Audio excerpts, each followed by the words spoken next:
La langue écrite évolue certainement moins vite que la langue parlée, mais elle évolue quand même. Pendant longtemps, on a pensé que l'écrit était réservé à un niveau de langue très correct. Il s'ouvre aujourd'hui à des usages beaucoup moins stricts, parce qu'on écrit de plus en plus souvent de façon familière, surtout si on est pressé, si on utilise les nouvelles technologies, les SMS, les courriels. Alors on abrège, on utilise des sigles, mais aussi des images expressives. C'est ce qu'on appelle les émoticônes.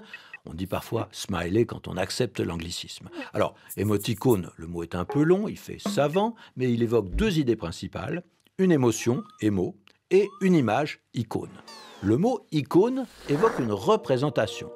On a mis un accent circonflexe sur le haut pour ne pas avoir l'air de l'emprunter à l'anglais, mais même si les anglicismes font peur, on sait bien que c'est l'icône informatique qui est derrière.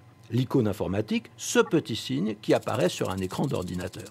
Mais l'émoticône, c'est différent. Il ne s'agit pas d'un bouton qui actionne une fonction quand on clique dessus, mais c'est un signe. On va le lire. Il indique une réaction émotive, comme son nom l'indique, comme une ponctuation.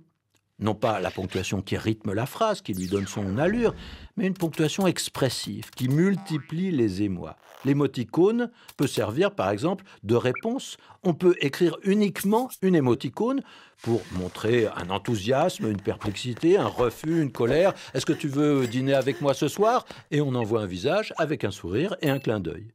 Et on peut aller beaucoup plus loin qu'un simple point d'exclamation ou que le sourire du smiley.